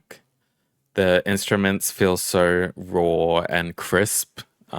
There's like cellos, saxophones, guitars. The composer is Joel Billy or something. I don't know how to pronounce that. Sorry, Joel. And he leaned into the aesthetic and the themes of the world to create a cohesive soundtrack that feels authentic to the world of darkness that surrounds you. There is really, really good 3D audio design as well. Some puzzles require you to hear where objects are, and that is made easy with the attention to detail there. I will point out though, with that, they've also got an accessibility option where you can just like close your eyes and it will like kind of like flash where the object is for like hearing impaired people. So if you don't have good hearing, you can still play this quite fine. They've thought about that. I also turned head bobbing off, which I do in most games because it just makes me feel sick sometimes. So, not sure if that really affected my experience with it, but it doesn't seem like it did, judging by other reviews. Does anyone have any questions? I was watching some of the dev diaries because they just released them on the PlayStation YouTube account. And I just wanted to ask about the art style of it because I think most of the monsters were all made clay beforehand and scanned into the game. Yeah, so they were going through in the dev diary just how much of the attention to detail and scanning them all in, and like they've full on gone to everything you see in the game. At least the creatures, and I saw Pot Boy as well in that, have just been scanned in and then come to life in the world, which I think is really awesome to do. Yeah, I guess I didn't really touch on the art style apart from right at the start. I think that was my favorite thing about this game. It's always like great to see like handcrafted games like this, like physically crafted. And yeah, I think I did watch some of those like dev diary videos. It is like insane how much work would have went into all that. And the detail, yeah, it just, I love like that crafty feel. It's interesting because like the last game I reviewed, which was South of Midnight, also used stop motion animation as well, which is funny that they both have Midnight in their name and they both do stop motion and they both came out. Connected. It's a multiverse of Midnight stop motion games. But yeah, I think my highest praise for this game is the art style, the world building, and the character designs. The gameplay is probably, it's not weak, but towards the end of the game it does get weak because it's kind of the same thing. Like, I get it's a dark world and like fire and light is probably key elements in solving puzzles, but I feel like there could have been a bit more to it. But then it's a short game, so you don't want to introduce too many like complicated mechanics either. So I get it, which is why I haven't faulted my score that much, because I just think what it does well, it really, really does well at. And it's just I don't know. I think I'm just picky when people have an idea and it's kind of one note a bit. Not that it's one note, because the puzzles do vary a little bit, but not enough for me to not get a little bored of it. But like I genuinely like had fun the whole time I played this game. I actually thought it might have been a bit too short. Not too short, but I didn't want it to end that quickly because I was having fun with Potboy and I want more time with Potboy and Housey as well. Berto, any questions? I just thought I'd look at the reviews while you were talking. Seems like some pretty high scores, not very many low scores, so it seems to be quite well beloved. I think IGN gave it a 9, and I think roughly most other reviews sit between 7 and 10, mostly in the middle there. Yeah, I gave it an 8 out of 10. And my summary of the game is that The Midnight Walk is a light horror adventure that is brimming with personality and charm thanks to the world building and exceptional art design. Fans of horror akin to Tim Burton's Wheelhouse will love this game and the peculiar characters in it, but the choice to create a game with a non-VR and VR mode, while admirable, may have been to its detriment. So yes, that was The Midnight Walk. Very fun game. Not sure how much it is. Is it on PS 60. Plus? Is it 60? Yeah, it's not on Plus to my knowledge. $60. $59.95. I looked it up while you were talking. I guess if it's also VR as well as standard. There probably was a lot in terms of the development. It's still expensive. For a few hours, yes, that's true. And it is up there. 3 hours. Yeah. I would have thought it would be like 45, not 60. That's one of those where you could just add to your wish list and wait for a sale. I've got so many games like that at the moment. Sounds like it. Still like worth checking out at one point or another, I'm sure. Alrighty, you can go and check out Brad's review on next-play.com.au. I gave it a read. It's very much worth your time. So we're going to take a short break from you talking to go over the news. Well, there's no news this week. We're not going to talk about the news at all because we've been going for 7 hours already. But we will be touching on some GTA stuff and Death Stranding stuff on next week's episode. Instead, we're going to transition over to the Next Play Game Corner. Each week, the winner of the previous week, which was me, will quiz the other panelists using games like trivia, name the game, and more. So, I am the quiz master this week, and if you've listened to any of the other times I've hosted this damn thing, I still have more video game slogans, so I haven't had to do any homework on this damn thing. But I have picked interesting ones. I'm not going to say which is which, but one is more themed around Berto, one's more themed around Brad, and then the third one is about a game that's not even out yet. So, oh god! As always, can you do that? I can if it's on there. He's the quiz I'm the quiz master. I can do whatever the hell I want. I host a show. Do not question. Anyways, if it's in trailers and it's a slogan for the game, then I'm going to just completely steal it. Here we go. All right. As always, say your name. Who I hear first gets a crack. I will give clues along the way so we're not here for any more longer than we need to. The first one. Some mountains are scaled, others are slain. Berto, go. Shadow of the Colossus. Nailed it. Yes, that was the one I put forward I was for you thinking as well. that. That was the one I was like, know. yeah, this is the Berto theme one. I'm just saying Berto for everything and just guessing that 5-second window. Not a single clue was given. Very impressive. Now, that means the next one, maybe it might be Brad themed. I don't know.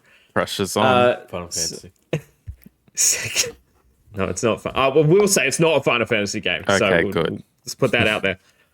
Reclaim Earth for humankind. Brad,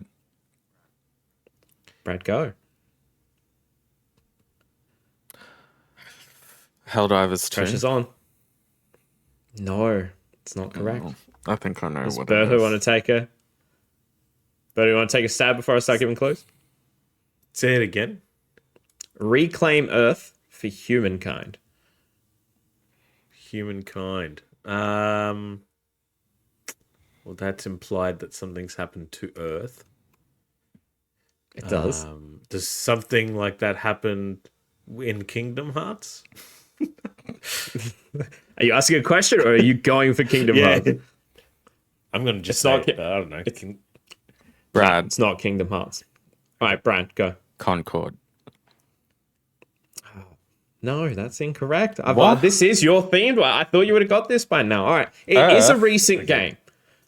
It is a recent game. I'm talking, I think it was last year. It launched. Anyone got anything? Last year, Space it game. launched. It's an exclusive. Brad. What was it? Brad? Yeah? Starfield.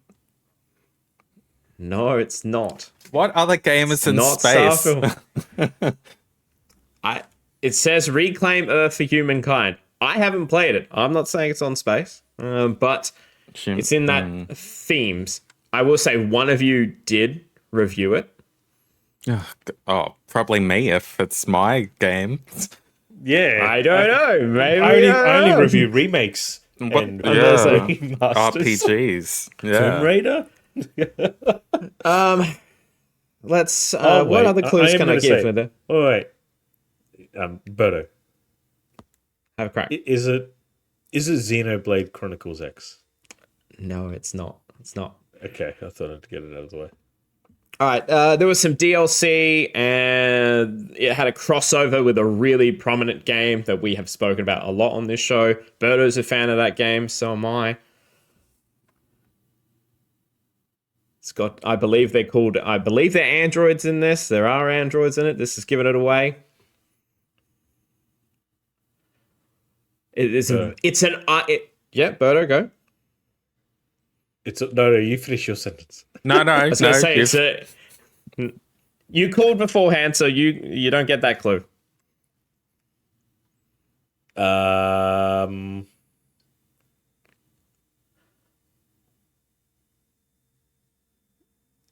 of us reviewed it. Well, it's definitely Brad, so It has to be mine. he reviewed something. I reviewed a lot of games last year. I'm starting to think you didn't review it now. Maybe that was a lie. What if I didn't? Oh, Yeah, I don't know. You could be throwing me potentially. off. All right, throw that one out in case I'm wrong. I thought you reviewed it. Maybe you're not. I might Brad's have. definitely played it. Say it again. I still got to take my guess. Say it again. Reclaim Earth for Humankind. I'm going to give you a countdown. You got to take a guess. 5, 4, Do I own it? 3.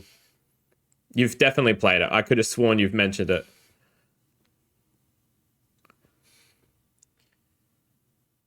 Are you going to take a guess or I'm moving on? Move on. Move on. All right, I might just have to go for a different one. I don't know how else to give this away.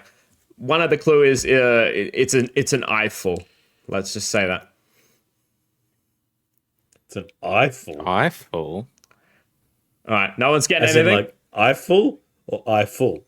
Like your eyes will be Paris. full. This game has the cake. Let's say that. What is he talking about, Berto? Okay. I'm going to go to a different game. All right, so it's Stellar Blade. Berto. Oh, really? Did you review it, Brad? Yeah. Was that Mikey I'm thinking of? No, you I did did. review it. I thought it was Mikey. No. When I said it was an eyeful, it did the crossover with Nier Automata recently as well. Oh, yeah. Yeah, it did. Yeah. I thought of the clues were super easy. It's so generic. Well, I was trying to get one that was themed for Brad. All right, what else I got I to literally do second listed one? every other space game that I reviewed ever. I thought he got it right with Starfield, to be honest. So did I. I thought it was. I thought he would cool, get it to be super honest. quick. No. All right, I'm going to do a different one then before we do the third one that I'm still saving. All right, so this slogan is, they're working together, but they don't have to like it. Brad. Go. Split Fiction. No, not Split Fiction. Berto, do you have a guess? Yeah. It Takes Two. No. This is an older game. I know it was definitely on the PS2. Unsure if it was on the Xbox. Far out. That's real old. It is an older one. Oh, Brad.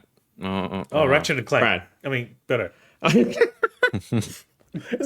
Brad, you do your guess first. Crash to Insanity. It is Crash to Insanity. Yes. Berto, you got to get better. Just As soon as your you name's said Berto, PS2. okay? That's what you got to say first. I'm just saying everything I learned. I was going to be wrong anyway.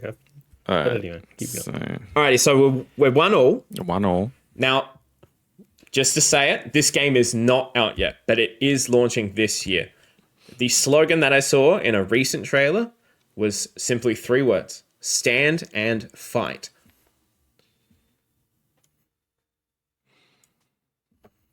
Sounds like every bloody game. Yes, it is generic, but I thought it was timely. Stand and fight. Stand and fight. Mm-hmm. Well, start throwing clues out.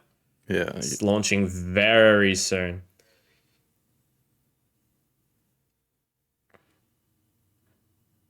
Donkey On all Kong? consoles. No. Your name's Birdo. You gotta start saying I that. know. I forgot about that. Did you say all consoles?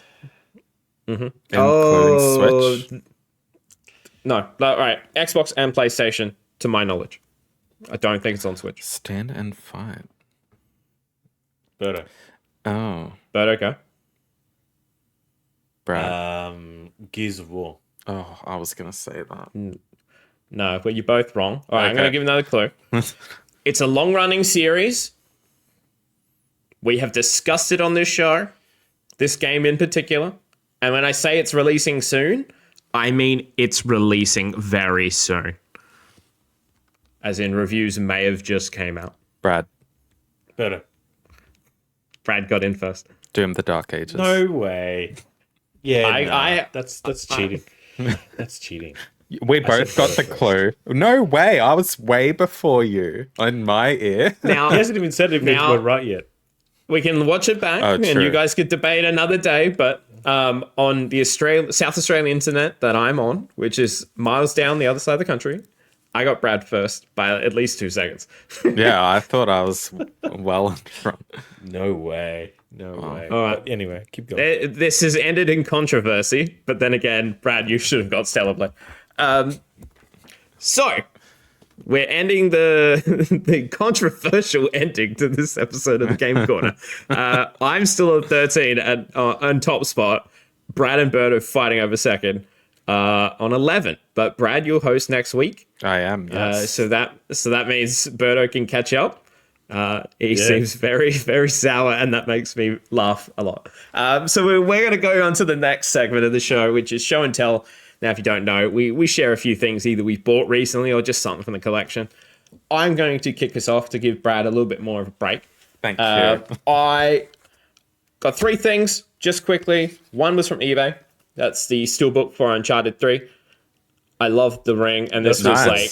Yeah. This is a really good awesome. price for it. I think it was like $15 or so. And as soon as I saw it like 1 a.m. when I was scrolling through, not being able to sleep, I was like, yes, I'm getting that.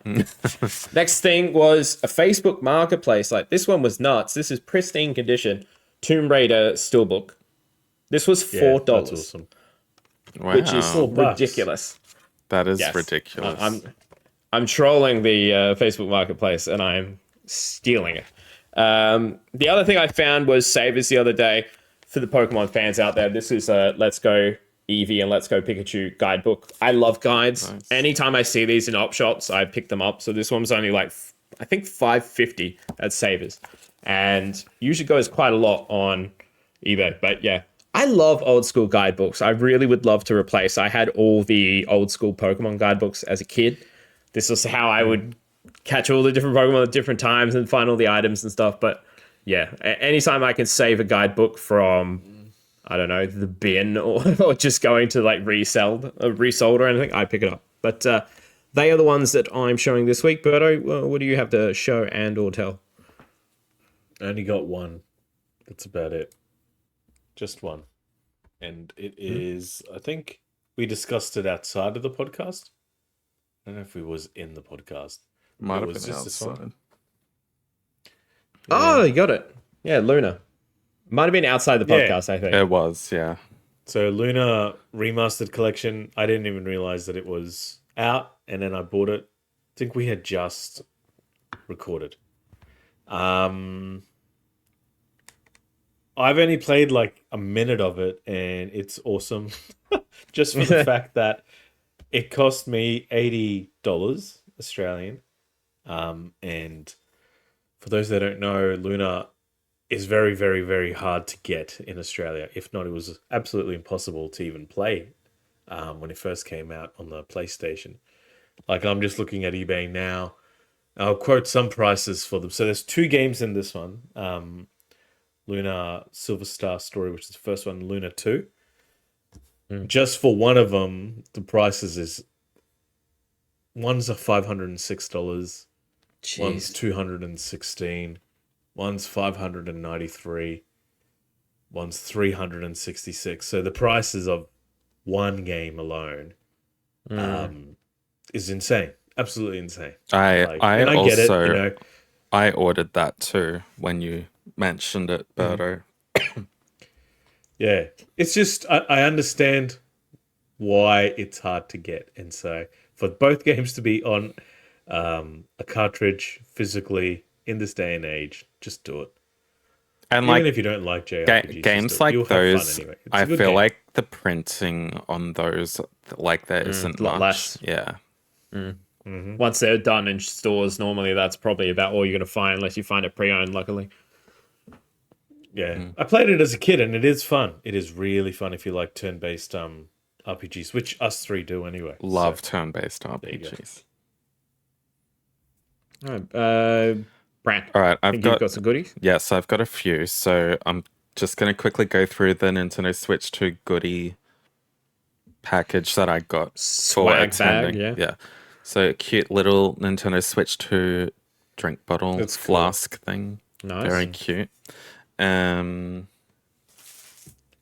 little notebook, which I can use when I play Blueprints, if that ever comes to Switch. It should. Well, yeah, it should. It's like the perfect game. And Perfect. It's perfect. For and a handheld. cute little backpack as well. Nice to have. Coolest kid at school now. Yeah. Went back home last weekend to my hometown, which is like 2 hours away, and went to Cashies and found Dishonored Definitive Edition for $10. Nice. Great game. Liked it because I don't know, it has like the text on it is a bit shiny, and some of the mask as well. Call of Duty Ghosts on PS3, the Steelbook. I think I already have this, but I wasn't sure, so I just got it. That was $7. And Final Fantasy 15 Day 1 Edition and A King's Tale on PS4, which I don't think I have this version of the game. So I think I might have the Royal Edition, which I'm pretty sure just has Noctis's face right on the cover art. So that was good for $10 as well. And then I got a few things from Jamie. Dissidia Special Edition, Steelbook Edition. I love that steelbook. I know. Yeah, it's great. I had to buy it off you, Jamie. So yeah, we've got Lightning, Cloud, and some other Final Fantasy characters. Never played Dissidia before. It's a fighting one, isn't it? Yeah, I'm pretty sure. So that was very good. Thank you for listing that on your eBay shop, Jamie. Thank you for paying. Yeah. And a little gift from Jamie, which you could probably talk a little bit about. A Resident Evil 3 promo disc for the remake. How'd you get this, Jamie? Oh, it's back in the day. Back in the olden days, where before all the interwebs were as easy it was to get a review code and just download the game. When you're reviewing a game, they would send you the physical disc most of the time. So she was pre-release. So that was one of the ones I think just as my website was closing, I think got sent to me. Never actually played it at all. So I thought that would be nice in your Resident Evil collection. Lovely. Easy. Oh, well, that's the end of the very long Nintendo-themed edition of the NextPlay podcast. I think the Switch 2 is actually out now. Yeah, it is. Now that we've finished up the It is. It is. As always, though, you can support the podcast by leaving a 5-star review on wherever it is you were listening to us. And don't forget to go check out the Midnight Walk review. And I'm going to guess that you're going to have a bunch of written previews or something going up on the website as well for the Switch. Yes, I think this is going up first, but over the next couple of days, there'll be some out. So make sure you keep checking the website. Yep, Brad's never going to stop talking about the Switch 2 over on next-play.com.au. So you can head over there for all the latest news as well as the socials at NextPlay AU, which I think you did a little video preview of the Nintendo event you went to. I went and saw that as well. So if you want to see how it looked, you can go check that out on the TikToks.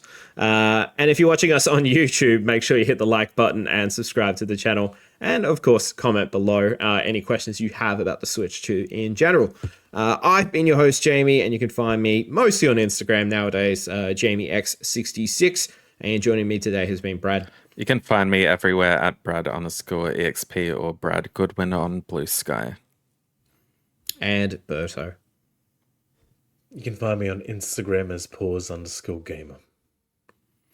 All right, thank you all for listening, and we will see you again next week. Bye. Bye-bye.